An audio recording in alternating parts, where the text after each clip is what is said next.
नमस्कार शेतकरी मित्रांनो. तर शेतकरी मित्र खूप दिवसापासून शेतकऱ्यांना पीक विम्यासंदर्भात खूप मोठ्या अडचणी होत्या. पीक विम्याबद्दल खूप रोष होता, खूप नाराजी होती. मोठ्या मुश्किलने गेल्या मागच्या काही 2-3 वर्षामध्ये ₹1 मध्ये पीक विमा योजना आणली होती. ती योजना खूप चांगल्या प्रकारे होती, परंतु समजण्यास आणि त्याचं इम्प्लिमेंट करण्यामध्ये कुठेतरी मागे-पुढे झाले आणि 4-2 जिल्ह्याच्या आणि शेतकऱ्यांच्या नावाखाली घोटाळा झाल्यासंदर्भात त्यांनी ती योजना शेतकऱ्याचं नाव पुढे करून ती बंद करून टाकली होती.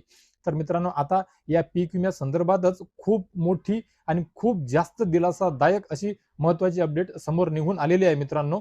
अ, देशाचे कृषी मंत्री शिवराज सिंग चौहान यांच्या अध्यक्षतेखाली जी समिती गठीत करण्यात आलेली आहे, त्या समितीच्या माध्यमातून कालच ही महत्त्वाची अपडेट शेतकऱ्यांकरता देण्यात आलेली आहे मित्रांनो. तर मित्रांनो आता पीक विमा योजनेमध्ये खूप मोठे बदल होणार आहेत मित्रांनो आणि त्या खूप मोठ्या बदलामध्ये जे अपडेट समोर निघून आलेली आहे ती शेतकऱ्यांकरिता सुद्धा तेवढीच लाख मोलाची आहे. कारण 2018 मध्ये भात पीक जे आहे, भात पिकाला या नैसर्गिक संकटातून या पीक विम्याच्या योजनेतून पाण्यामध्ये नुकसान झाल्याच्या नंतर जे त्यांना नुकसान भरपाई मिळत होती या अगोदर, ती 2018 मध्ये काढून टाकण्यात आलेली होती मित्रांनो. तर भात पिकाची जी शेती आहे त्या शेतकऱ्यांकरिता सुद्धा तेवढीच गोड बातमी आहे की आता परत अजून भात पिकाचा या योजनेमध्ये समावेश करण्यात आलेला आहे. आणि त्याच्या व्यतिरिक्त मराठवाडा असेल, विदर्भ असेल, सर्वच महाराष्ट्राचा किंवा अदर जेवढे सुद्धा राज्य आहेत, ज्यांच्या आपण नावाचा उल्लेख या व्हिडिओच्या माध्यमातून करणार आहे, त्या सर्वच राज्यातील शेतकऱ्यांसुद्धा एक तेवढीच महत्त्वाची अपडेट आहे मित्रांनो, की जे वन्य प्राणी होते, ज्या वन्य प्राण्यांपासून जे नुकसान व्हायचं, हरीण, रानडुक्कर, नीलगाय, माकडं यांच्यापासून खूप मोठ्या प्रमाणामध्ये नुकसान व्हायचं आणि त्याकरिता कुठे नुकसान भरपाईचं तरतूद नव्हती. मुळात एक योजना वन विभागाची, फॉरेस्ट विभागाची सुरू आहे. काही भागातले काही शेतकरी त्याचा लाभ सुद्धा थोड्या प्रमाणामध्ये घेतात. पण ती योजना सर्व शेतकऱ्यांपर्यंत सर्वदूर पोहोचलेली नाहीये आणि पीक विम्यामध्ये त्याचा समावेश होणे खूप आवश्यक होतं मित्रांनो. तर त्या अनुषंगानेच आता त्या सर्व वन्य प्राण्यांच्या मुळे शेती पिकाचं, शेतीचं जे नुकसान होत आहे, झालेलं आहे, त्याचा सुद्धा आता या पीक योजनेमध्ये समावेश करण्यात आलेला आहे मित्रांनो.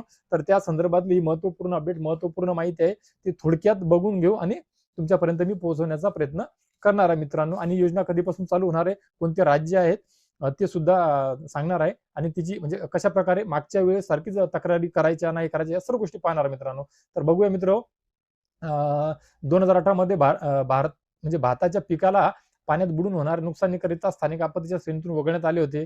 त्यामुळे पूर्व अतिवृष्टीच्या तडाख्याने भात पीक उद्ध्वस्त होऊन पीक विमा मिळत नव्हता. परंतु आता केंद्र सरकारने परत एक वेळ भात पिकाला पूर्व अतिवृष्टीचा फटका बसल्यास पीक विमा योजनेतून संरक्षण देण्याचा निर्णय घेतलेला आहे मित्रांनो. त्यामुळे आता ओडिशा, छत्तीसगड, झारखंड, मध्य प्रदेश, महाराष्ट्र, कर्नाटक, केरळ, तामिळनाडू, उत्तराखंड यासारख्या मानवी वन्यजीव संघर्ष जास्त असलेल्या राज्यांमध्ये सुद्धा या पीक विमा योजनेचा फायदा होणार आहे मित्रांनो. सोबतच आसाम, मेघालय, मणिपूर, मिझोराम, त्रिपुरा, सिक्कीम, हिमाचल प्रदेश, हिमालय आणि ईशान्य राज्यांना सुद्धा या योजनेचा फायदा होणार आहे मित्रांनो.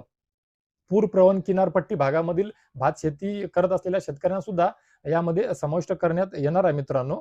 आणि महत्वाचा विषय मित्रांनो, हा हंगाम यामधून सुटणार आहे. 2000 खरीप पासून या योजनेचा उपयोग ही जी योजना आहे, या योजनेचा लाभ शेतकऱ्यांना घेता येणार आहे. तर मित्र, भरपाई मिळण्याची सुद्धा पद्धत कशी आहे ते सुद्धा बघून घेऊया. केंद्रीय कृषी मंत्रालयामार्फत देण्यात आलेल्या माहितीप्रमाणे राज्य सरकारकडून ज्या वन्य प्राण्यांची यादी देण्यात येईल त्यासोबतच ऐतिहासिक आकडेवारी आधारित पीक विमा युनिट किंवा जिल्ह्याची निवड करतील मित्रांनो. तर तिथे त्या भागातील त्या शेतकऱ्यांनी 72 तासाच्या आतमध्ये नुकसानीचे फोटो जिओ टॅग असलेले सोबत त्याच्या ते फोटो ऍपवर अपलोड करणे आवश्यक बंधनकारक असणार आहे मित्रांनो.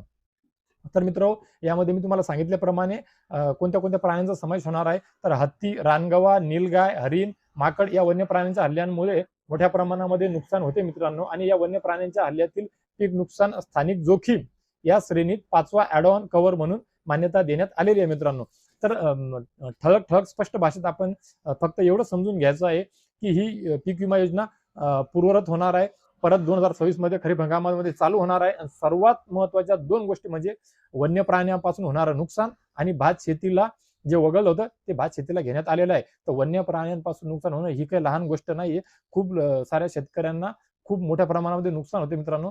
तर ही पीक विमा संदर्भातली एक खूप महत्त्वपूर्ण, गोड, दिलासादायक आणि महत्त्वपूर्ण माहिती आपणा सर्वांपर्यंत पोहोचवण्याचा मी प्रयत्न केलेला आहे आणि आशा करतो की पीक विमा संदर्भातली ही जी महत्त्वपूर्ण अपडेट होती आपणा सर्व शेतकरी बांधवांकरिता उपयोगी पडेल आणि तुम्हाला ही आवश्यक अशी माहिती वाटलीच असं मी ग्राह्य धरू शकतो मित्रांनो. तुम्ही तुमच्या प्रतिक्रिया कमेंट बॉक्समध्ये नक्कीच कळवाल. तर मित्रहो, ही होती आपणा सर्वांकरिता एक महत्त्वपूर्ण अपडेट. अशीच माहिती, अशीच अपडेट वेळोवेळी आपणा सर्वांपर्यंत मी पोहोचवू शकेल याकरिता या व्हिडिओला, या चॅनलला सबस्क्राईब करा, पेजला फॉलो करा, व्हिडिओला लाईक करून बेल आयकॉनचे बटन दाबा आणि इतर शेतकरी पुत्रांपर्यंत, शेतकऱ्यांपर्यंत ही महत्त्वाची अपडेट त्यांच्यापर्यंत गोड बातमी पोहोचेल याकरिता या व्हिडिओला सुद्धा त्या सर्व शेतकरी पुत्रांपर्यंत, शेतकरी बांधवांपर्यंत पोहोचवण्याचा प्रयत्न करा. या व्हिडिओला शेअर करा मित्रांनो. धन्यवाद.